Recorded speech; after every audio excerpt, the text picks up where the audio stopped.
Hi, my name is Emily Dorenzo. This is our persuasive speech. This is my audience, Olivia and Alex. So, are you guys in college or are you planning to go to college? Yeah. Yeah, what? Yeah, I'm in college. Okay, are you planning to go to college? I don't know. Do you think you want to go to college?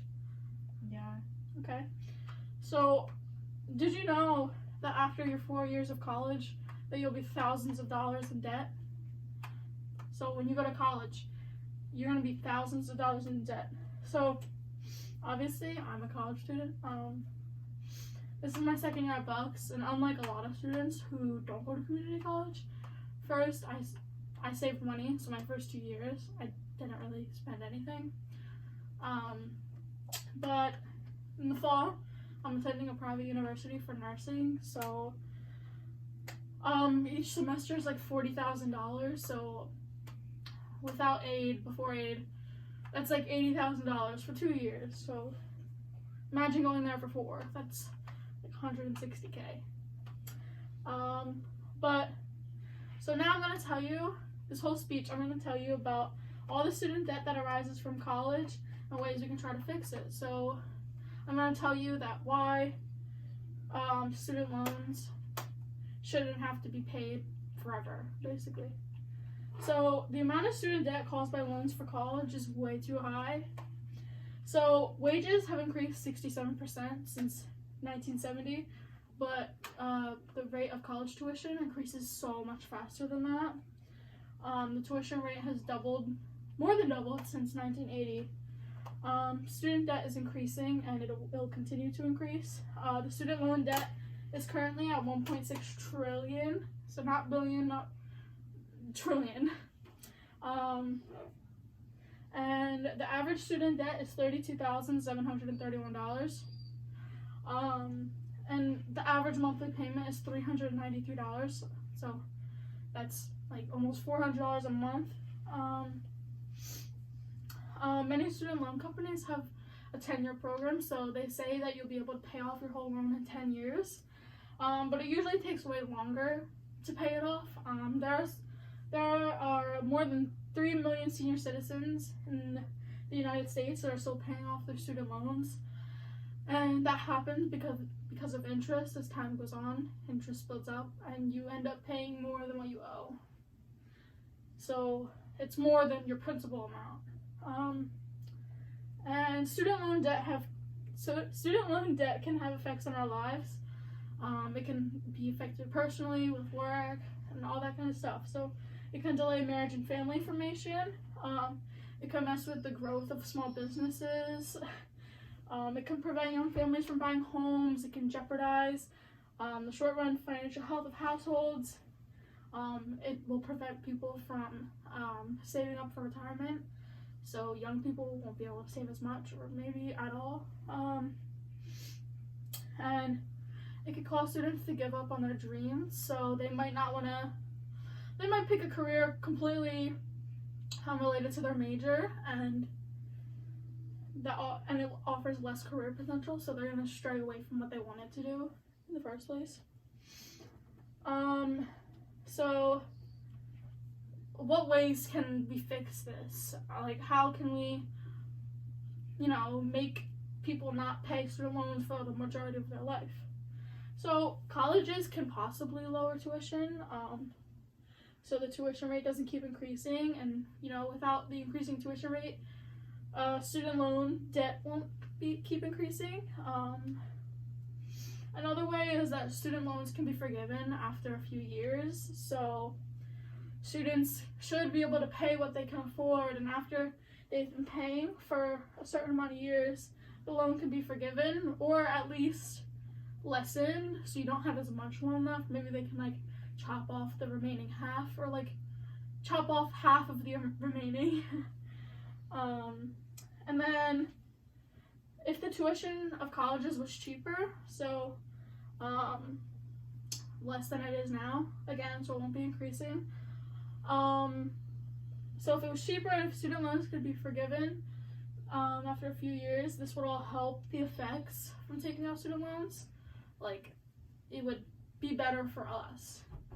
not even just the whole debt thing, like I just said, like the marriage, the family, business, all of that. So it could hopefully fix that. So now I need to ask you guys a question, okay? So I need you to visualize something, okay? So, what do you think it would look like if student loans did not put students into debt for as many years as now? Like what would you think it would be like if student loans only lasted for like 5 years? You have big houses. Can you both answer me?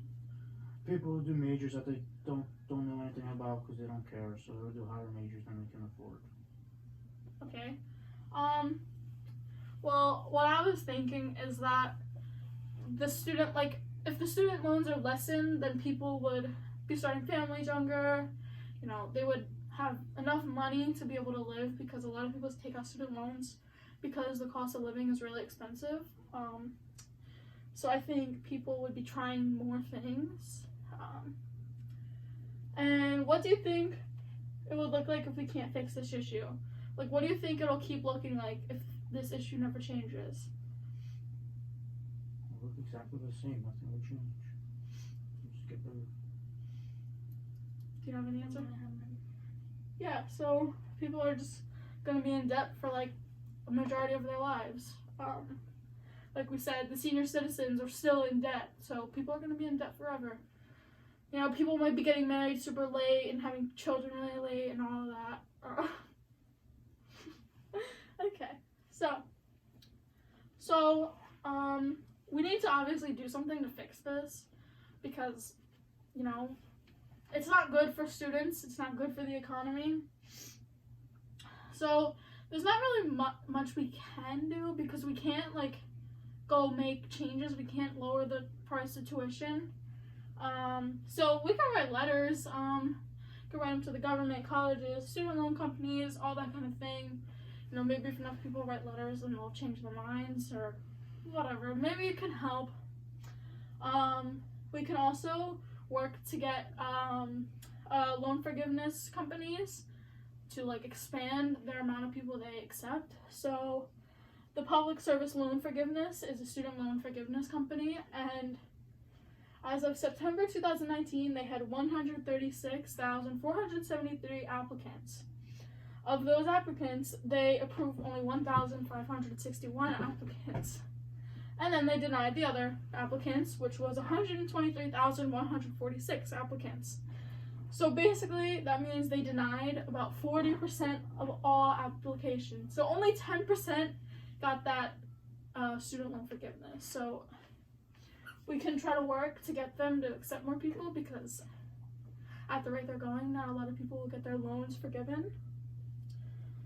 And with the help of everyone working together, students, adults, grandparents, everything, we can all work together, we can make a huge difference in the student debt crisis. So now I'm going to show you guys some pictures or some charts.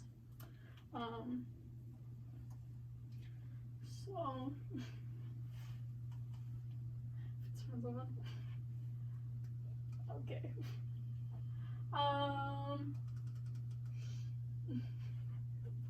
Okay, so I'll just start showing you on here until it pops up. But here's the first thing. So it's college enrollment by income level. So, whatever. There we go. So basically, I'll show you on the screen in a second. Sorry. Alright, so if you look at that, it shows red is low income.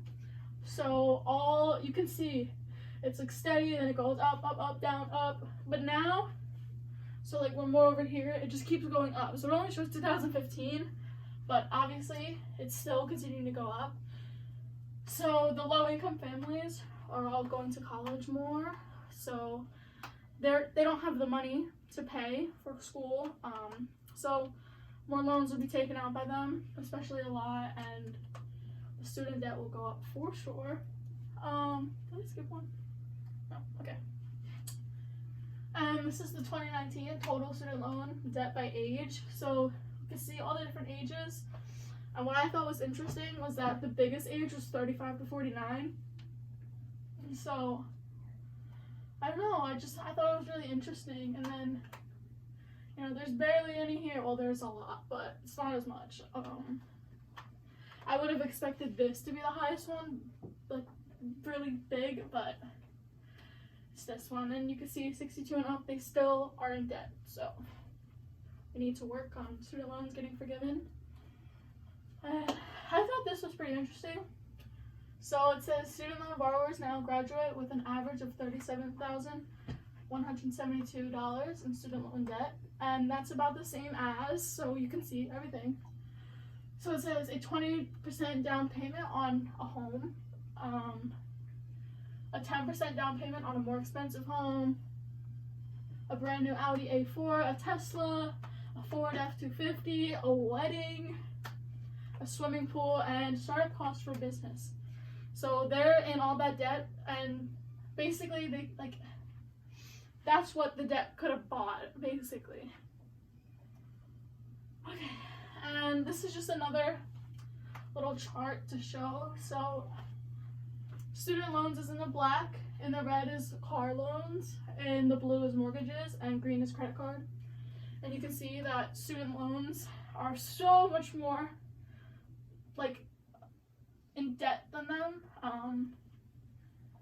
It's crazy because it just keeps continuing to go up. No fluctuation. It's just a steady incline kind of thing. So I found that really interesting because you would have thought car loans, they would be more expensive maybe because a lot of people take out car loans for $30,000 cars, but clearly the student loans are way above them, way above the credit card and the mortgages. So that's basically wrapping it up. So